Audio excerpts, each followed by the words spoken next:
go. Hello, good morning, and welcome to Fearox Frank Reviews. Today I'm going to review the movie Prophecy. And sorry if I feel a little bit out of it, I just woke up after being snowed in yesterday. And just to give you an idea where I live in the Meadowlands area itself, so I'm pretty much had to dig myself out for, it took me like several hours just to dig myself out, so yeah, don't want to talk about that. Now, what is the prophecy exactly? Well, before I get started, I just want to say that many of my friends thought I was going to talk about the prophecy film that starred Christopher Walken as the angel of death, Gabriel. That wasn't the film I was going to review, though it would have been nice and it would have been awesome if I did, but no, that's not the film I was going to review at all. Maybe I will eventually one day. No, this is about a prophecy about a legendary creature coming to life, made of all forms of life in the forest, taking its revenge on the people who have wronged the forest. And it's a Native American legend, supposedly. And the creature's called the Katydin, I think. The Katydin? So, yeah, I'm just really out of it at the moment. And I can't even pronounce how the creature's called. It's a Native American name or something.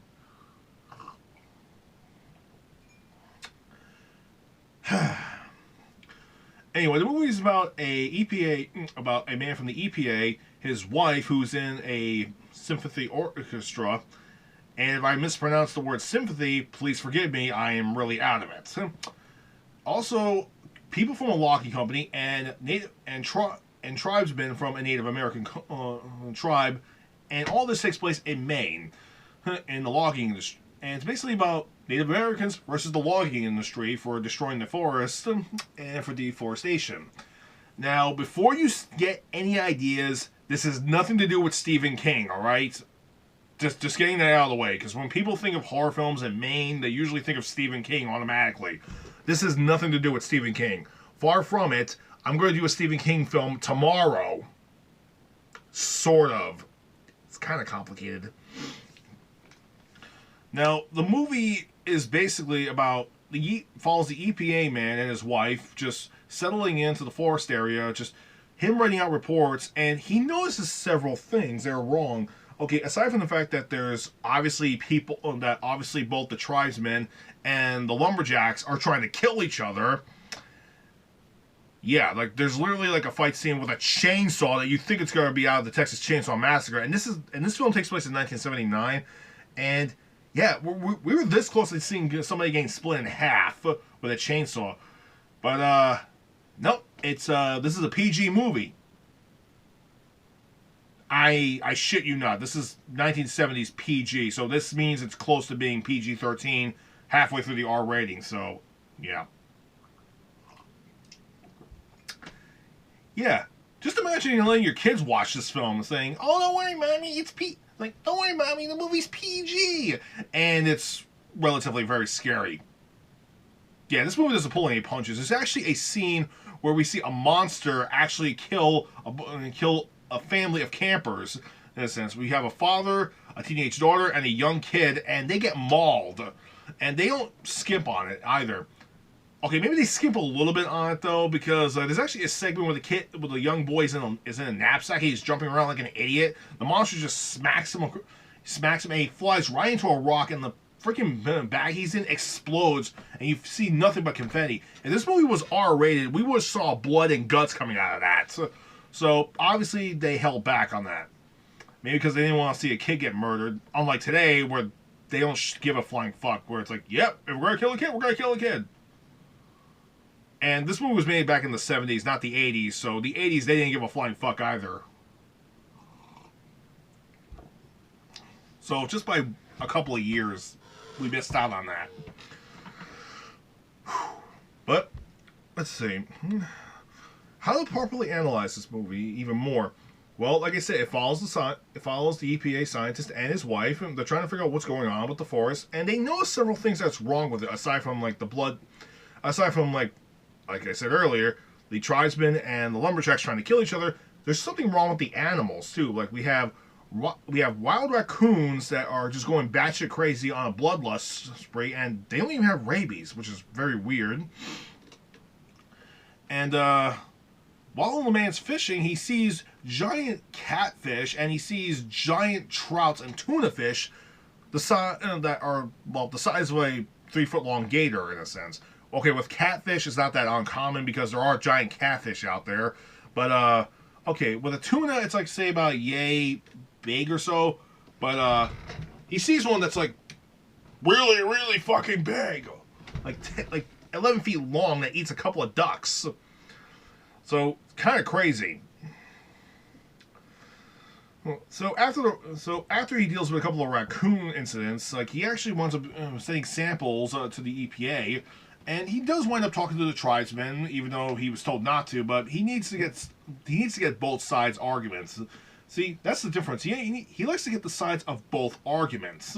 He likes to get the side of the people, the lumberjacks, and the tribesmen.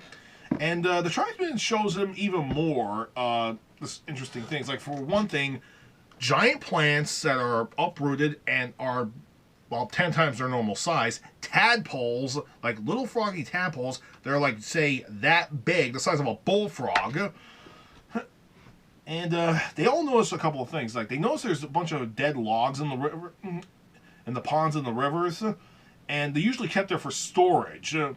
And before they're sent off to the mill. Now they check out the mill. Everything's squeaky clean at the mill, except there's something wrong. Except he notices there is something wrong, and he does actually find out. His wife finds something on her boot, and he now realizes what it was. It's a glowly, silvery substance. Now, what is it exactly? It's methyl mercury. And he does more research, and this movie actually has a plausible explanation. It's methyl mercury poisoning. The entire valley is contaminated by mercury because because it turns out that the lumber mill was using a company to transport the logs, and apparently they were using mercury to transport it. I don't know how the hell that's possible. Okay, I honestly don't know how the hell that got through EPA back then, but apparently they were transporting it because it was cheap. So yeah, it was cheap. And thanks to that, the entire valley is like contaminated with mercury. Also, later on we get to see the family get murdered by this giant monster, which is actually a giant mutated bear who went through several deformities in a sense. So the monster in this movie is actually a deformed bear. Yeah, real fun to know. So basically, before they find the bear, they actually find a couple of its cubs, and the lumber mill and the tribesmen finally see the full truth, and the lumber mill owners actually come out with it saying yes, they actually knew about the mercury in a sense. They didn't want to know about it. So in a sense, the lumber mill was really all at fault. So yeah, take down big business. Yeah, but that's around the time we get the giant bear attacking everybody. And this is where I'm starting to think, and this is where some of the R-rated elements of the movie come in. Like, it gets a little bloody in some spots, and like we see like people get their heads ripped off. Like, well, they're usually cutaway shots in the sense. Like, you see somebody like, we get something in front of the camera, and then their head's gone. So it's kind of like a classic R. I mean, okay, maybe back then it would have been close for an R rating, but nowadays, that's usually considered for PG-13 graphics, and this movie is rated PG, not PG-13, because it was made in 1979. So this movie basically has the same rating as Disney classics. So keep that in mind. I'll be honest, if I saw this as a kid, I would have been like, yeah, I'm a man. I saw something scary. What's this, The Lion King? Fuck that. I'm watching this horror movie that's PG. Oh, what's this? The Little Mermaid? Fuck that! I'm watching Gremlins! Yeah! Okay, I'm making a full exaggeration here. But, yeah. Whatever happened to the rating system? I mean, this movie is rated PG, and those scenes alone are close to getting a PG, or a dark, or like a hard PG-13, close to an R rating. What the fuck happened to the rating system? I mean, if we get a horror film that comes out recently, it's rated PG, but it's actually really fucking scary. That would be a huge step. That would be a huge step for PG to be called PG again. I mean, PG stands for parental guidance. How the hell is most of the Disney films all PG? I mean, okay, there are some scenes that are kind of graphic in some areas, but still, what the fuck happened to that rating? Okay, I'm going to stop right there and just continue on with the movie.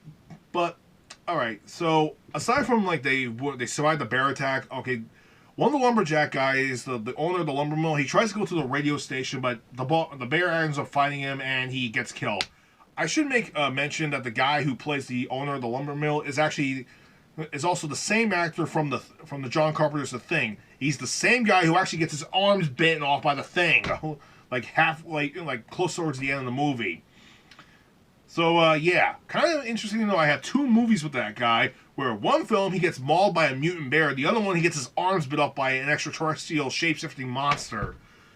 You know, I'm starting to think maybe I should actually review The Thing itself. I mean, that's actually a good movie, but knowing my buddies, they want me to review the crappy 2010's reboot / prequel. God, that film sucked.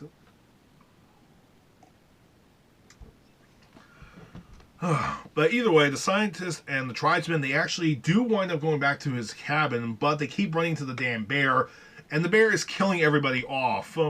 Until later, they get to his cabin, he's got hunting guns, he's got bows and arrows there, they start shooting at it though, and the bear does get critically wounded to the point where the scientist actually jumps on it while it's in the leg, and he stabs the damn thing repeatedly in its eye, which is a real ballsy maneuver. I have to give him that much, which is actually probably a cool way to kill a monster. You jump on it and you take an arrow, you just stab it right in its fucking face. And keep in mind, this is a big fucking bear. I mean, this is probably like maybe 2 times the size of a normal grizzly. And you know what's even more weird? I'm starting to think that maybe this movie is sort of like a semi-soft sequel to the movie Grizzly, which I'm not gonna lie, Grizzly's a much better film. But this one has a huge environmental message, which says, don't pollute with chemicals. And this one, they went with methyl mercury. So, technically, this is an environmentally aware movie about don't use certain chemicals because you will get monsters out of it. Well, this one kind of went a little haywire. But either way, the monster's dead. The guy and his wife, who later confirms that she was pregnant the whole time, they wound up going back to their home, and then the movie ends with with another monster head coming up, scaring the camera away. So yeah, saying that the movie is a long way from saying that the whole valley is a long way from being clean from its contamination from methyl mercury. I will say this, the Lumberjack Company must have been shut down afterwards because we don't get an epilogue or anything. This movie doesn't even have any sequels either. I mean, maybe it does, but I had to look further into it. But if what I believe would have happened at the end, if there was an epilogue, like, one, the API scientists would have actually filled out a huge report. They have tissue samples, they have everything, they have all types of evidence. The lumber mill would have been shut down, and the company that the lumber mill would have used would have been federally indicted, and all those deaths would have been on them. So yeah, we're talking about huge amounts of criminal charges against the company. Oh yeah, I forgot to mention who was in this. Like, we have Robert Foxworth from Sahara. We have Tyler Shire from the Rocky films and The Godfather. If you know who she is, congratulations. If you don't know, she's Adrian from the Rocky films. And oh, here's something interesting. Amana Sandro's in this film too. Yeah, that's also pretty interesting. He plays a Native American, which is a little weird. But again, this was the 1970s. I am not gonna go any further than that. So, would I recommend my friends and colleagues who are into creature feature films to watch this film? Yes, I would recommend it because it is an interesting film nonetheless. It's a PG film, and this movie was pretty much on the... And this is before the PG-13 rating came out, so this is one of those hardcore PG films, in a sense. I mean, we're talking about hardcore... When it comes to hardcore PG films, you have movies like Gremlins, Lone Wolf McQuade. I mean, that movie should have been PG. That movie should have been PG-13, but that movie came out before the PG-13 system came out. I mean, and in that movie, you get to hear somebody yell out "fucking" Whew, and that's early in the film, too. And there are PG films that are just that hardcore, and this is one of them. So I recommend. So if you're into creature feature films and environmentally aware horror films, give this movie a watch. And unlike movies that had toxic waste or spiritual elements or some type of radiation, this movie used methyl mercury, which is actually a common substance. So yeah, mercury, something nobody ever talked about. And the worst part is it can actually happen. Well, maybe not the insane deforms creatures we would have got, but yeah, that's an actual thing. Mercury poisoning is a thing, and this movie showed it, even though it was a little blown out of proportion. So I give this movie a pass because it is a pretty decent horror film, and honestly, I really do like the cover of the DVD. So yeah, I give this movie a pass. I let my friends and colleagues watch it who are into horror films and creature feature films. So if Prophecy's for you, give it a watch. Tune in next time, and I'm going to take a look at a Stephen King film sequel. Yeah, that's going to be real fun to talk about that one. Until then, take care.